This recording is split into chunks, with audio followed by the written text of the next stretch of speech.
In the first part of the section, we considered logistic regression. In this second part, we'll study support vector machine, SVM. It can be considered as an extension of the perceptron or error line, which maximizes the margin. Look at the figure. If you are working with perceptron, then if the algorithm reaches at one of these separating line, then it cannot update from this point, because for every point it is satisfied and then it is not moving. So result of the perceptron can be either one of these three lines or some other separating line.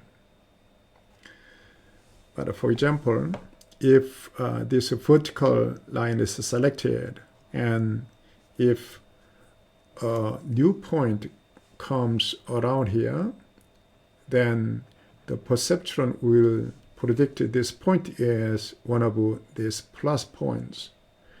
But apparently, it should belong to here. So such small margins, and in this case, this margin is very small. Small margins are more prone to overfitting and have large error in prediction.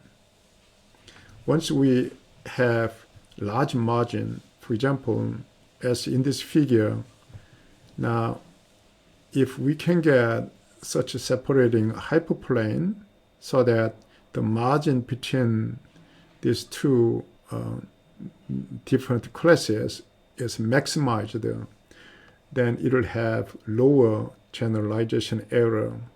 Here the generalization means that once the accuracy is good for the unknown later data points, then we say the algorithm is well generalized. So lower generalization error means the error is low for unknown points, and later the coming new points, once the error is small, then we say it has a lower generalization error. That's the logic behind the support vector machine. We try to maximize the margin. Okay, how can we do that? Okay, we need a little bit of mathematics. Now, for this separating line here, that is the net input is 0. And for that line here, the net input is 1. And for that one is -1. So it's a middle line is the separating line. So we start with that one. From the positive class, the point, and net input is 1. From that negative label, and from that side, the value is -1. So that is 0. Of course, over there, larger than 1 and smaller than -1. Okay. So we start with these points, and so that these are called support vectors, and it is supporting here that margin, so we call them support vectors. Now from these two equations we subtract, then we reach at this one and divide by and W the norm, then we reach at that. Now geometrically, this one is representing the distance between these 2 points. Let's see here the picture. For example, now this is, okay, that's the point, and that is x plus, that's x minus. Then Okay, here W is the normal direction and W is projected onto that one, or in fact W is normalized length one. This one is projected. That one is projected, then along that direction, here projected, then this is exactly that one. Okay, that is the projection. So that one is the distance between, is normal distance between this class and that class. So that is exactly this quantity. So we have to maximize this one, but that is the same as this one. And of course here, and we have that relation, and along with that we reach at this one. But anyway, we have to maximize this, and that is the same as minimize W norm itself. So rather than maximize that one, we try to minimize that under that condition.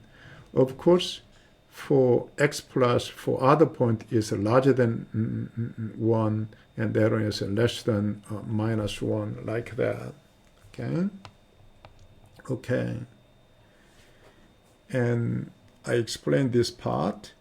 And here, for the SVM, the objective function is given in this way.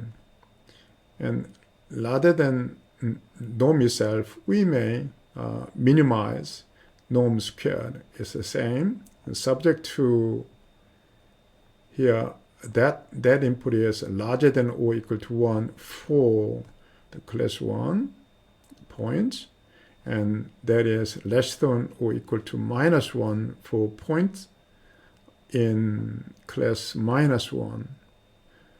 Subject to this two inequality, we have to minimize this function. Now this minimization problem can be solved by the method of Lagrange multipliers. And in appendix says A1, A2, A3, and I explained the technique. So if you are interested in mathematics behind this support vector machine, then go there and see the theory.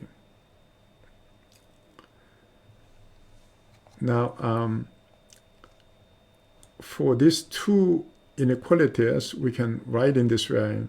We multiply the label, then, okay, along with the label multiplication, this one becomes that one, and move this one to the other side. Once YR is negative, then again, after multiplication, that is changed, and here now becomes 1. So eventually we can write in this way for every point. So the in theory, we'll try to minimize this object function, and with subject to that constraints.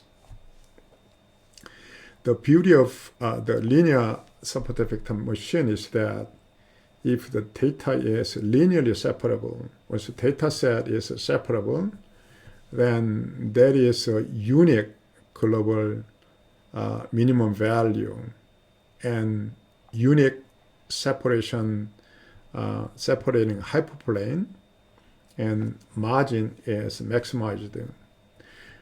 An ideal SVM analysis should produce a hyperplane that completely separates the vectors into two non-overlapping classes. However, perfect separation may not be possible, or it may result in a model with so many cases that the model does not classify correctly, particularly when the data set is noisy. Then it may have some problems.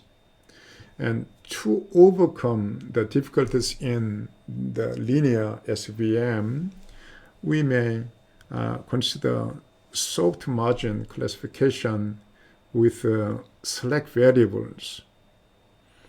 We'll not deal with this complication here. In machine learning class, we'll deal with that. And also, to get better accuracy and to consider various difficulties, we may consider nonlinear subordinate vector machine with some kernel technique. So kernel trick will be involved. Basically, in nonlinear SVM will try to expand the theta dimension. But once you try to expand explicitly the theta dimension, then here the cost is higher, and also as dimension becomes higher, you may get the curse of dimensionality. So by using a trick, we deal with the data set